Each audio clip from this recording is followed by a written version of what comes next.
Hello students, good morning. Once again I welcome you in the today's science class.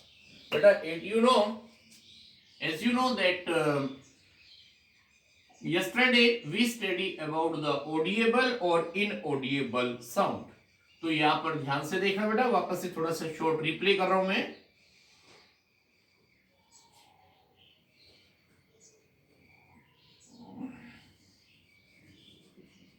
Audible sound किसको बोलते हैं, ध्यान से सुनना.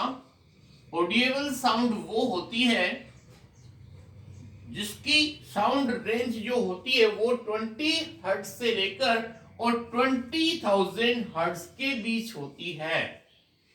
तो इसकी डेफिनेशन चलेगी आपके पास में. That is the sound that can be heard by us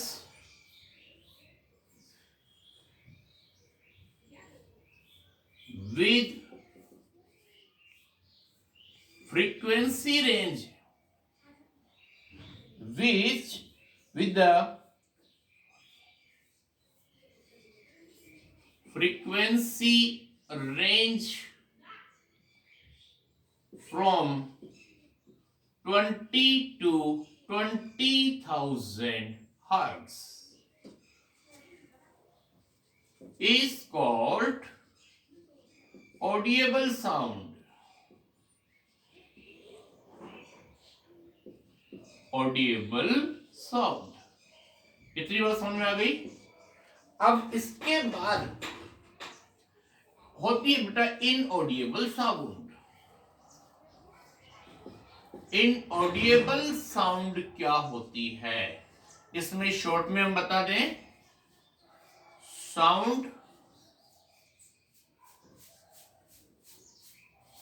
sound with frequency range with less than 20 hertz and more than 20,000 hertz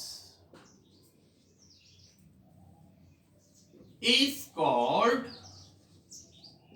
inaudible sound. Inaudible sound. ध्यान से देखना, हमने यहां पर बताया कि जो 20 से 20,000 के बीच की फ्रीक्वेंसी रेंज में होती है उसको हम बोलते हैं ऑडिएबल साउंड. और जो साउंड 20 हर्ट्ज से कम हो या 20,000 से ज्यादा हो इसको बोलते हैं हम इनऑडिएबल साउंड. अब इनऑडिएबल साउंड में 2 टाइप्स होती हैं. That is the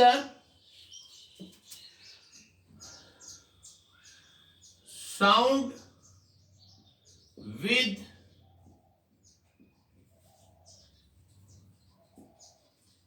frequency range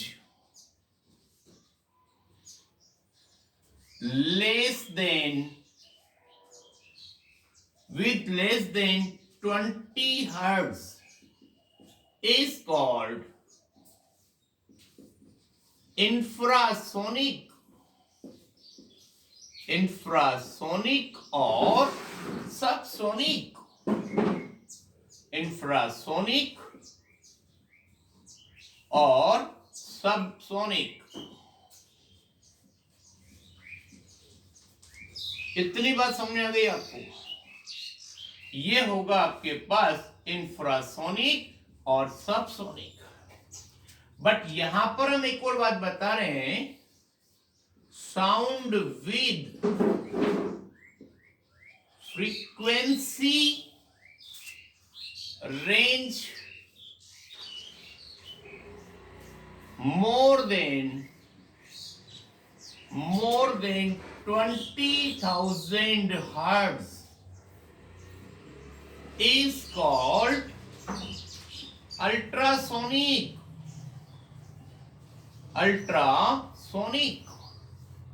Okay sir.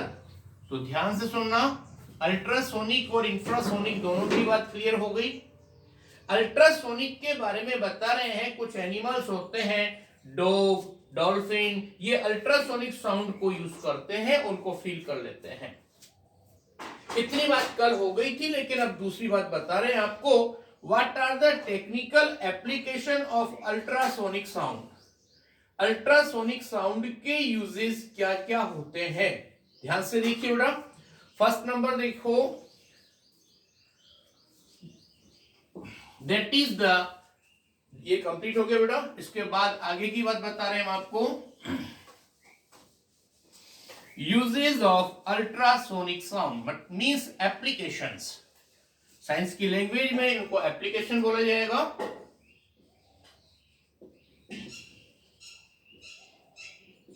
Applications of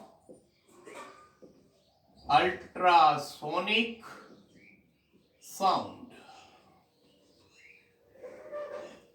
तो इसमें फर्स्ट नंबर पॉइंट है बेटा, that is to study the growth of foetus. To study the growth of foetus, that is in the uterus of woman, in the uterus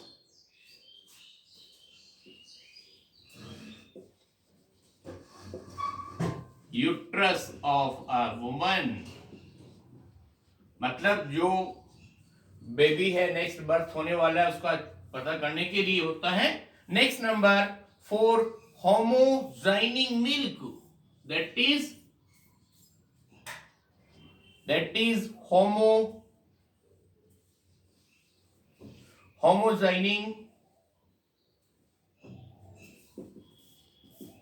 homozying milk।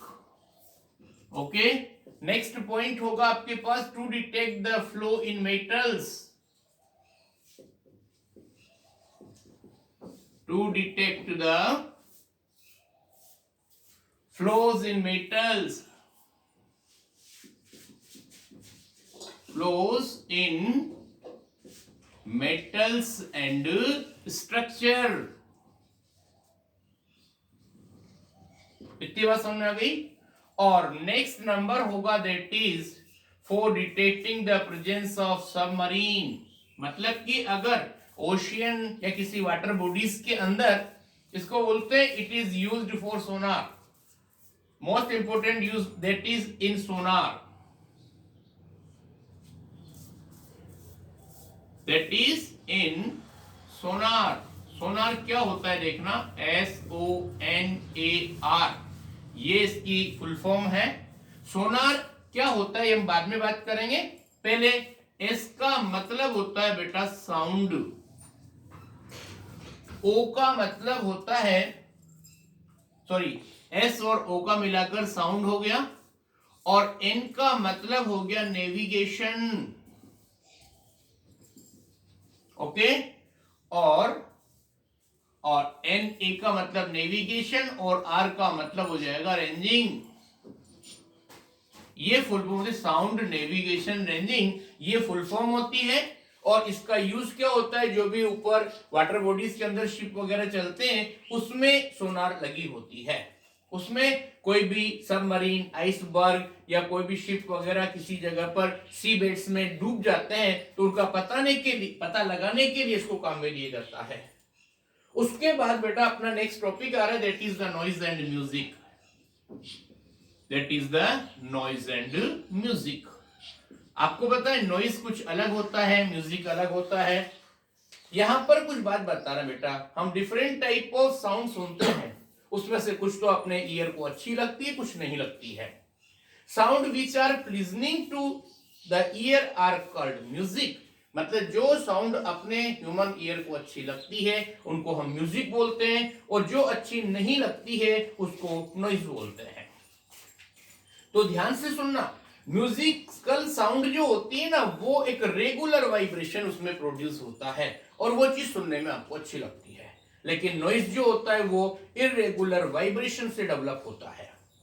कुछ ऐसी sound होती है like the harmonium is a musical sound, but sound produced by harmonium and sound produced by the students in the class, that is the noise. If any musical sound become too loud, अगर आप किसी भी music को बार बार सुन रहे हैं, बहुत तेज आवाज में सुन रहे हैं, तो वो आपको बाद में अच्छा नहीं लगेगा, नॉइज जैसा फील होगा, क्योंकि उसकी आवाज बहुत ज्यादा होती है। उसके बाद सुनो बेटा, नॉइज पोल्यूशन की बात कर रहे हैं हम। आपको पता है पूरी जगह दुनिया में बहुत सारे नॉइज डेवलप होते रहते हैं। इसमें कुछ नेम आ रहे हैं आपके पास, that is the loud speaker, crackers, bursting of crackers, television, transistor, radio, इन सब से क्या होता है बेटा, नॉइज प्रोड्यूस होता है। मतलब बहुत सारे टाइप के पोल्यूशन है, उसमें से हम इस लेसन में सिर्फ नॉइज पोल्यूशन की बात करेंगे। नॉइज पोल्यूशन का मतलब होता है presence of unwanted sound in the environment is called noise pollution. मतलब इसके अंदर जो भी अनवांटेड साउंड प्रोड्यूस होती है उसको हम नॉइज पोल्यूशन बोलते हैं। और नॉइज पोल्यूशन किन की वजह से होता है आपको पता है, that is the horns of vehicle और explosion of the crackers, loud speaker, इन सब की वजह से क्या होता है बेटा, साउंड प्रोड्यूस होता है, सॉरी नॉइज प्रोड्यूस होता है। और नॉइज की वजह से आज सब हर एक किसी को देख लीजिए आप, नॉइज के अंदर, नॉइज के वर्ड में है, उसकी वजह से कुछ प्रॉब्लम्स होती हैं। फर्स्ट नंबर लिखा है that is the hypertension, that means high blood pressure. यहां पर हम कुछ बात कर रहे हैं बेटा, that is the harmful effect of the noise pollution, that is the harmful effect of noise pollution. अब इस नॉइज पोल्यूशन के हार्मफुल इफेक्ट में फर्स्ट नंबर बताया हाई बीपी, इसको बेटा हाइपरटेंशन बोलते हैं, हाइपरटेंशन। उसके अलावा भी है आपके पास लैक ऑफ स्लीप, नींद प्रॉपर्ली नहीं आती है। इसके अलावा दैट इज द एनेक्सिटी, जल्दी गुस्सा आना, और मेनी मोर हेल्थ डिसऑर्डर। आपको पता है sudden exposure to high noise level can cause permanent deafness. अगर कोई भी व्यक्ति आपके कान में आकर के एकदम से चीखता है या कोई साउंड आपके कान के पास लाकर के बजाई जाती है तो परमानेंट डिफनेस हो सकती है। That is the what sir, sudden exposure, sudden, that is the sudden explosion causes permanent deafness, permanent deafness, okay. और उससे ईयर ड्रम वगैरह रेप्चर हो सकता है। और एक और बात ध्यान रखना, that is the heart attack. ज्यादा नॉइज वाले एनवायरमेंट में रहने से मोस्टली हार्ट अटैक की प्रॉब्लम भी हो सकती है। अब कुछ बातें बता रहे बेटा, how can we reduce the noise pollution. Noise pollution के लिए first number, use of loud speaker should be restrict, loud speaker का यूज बैन कर दिया जाए।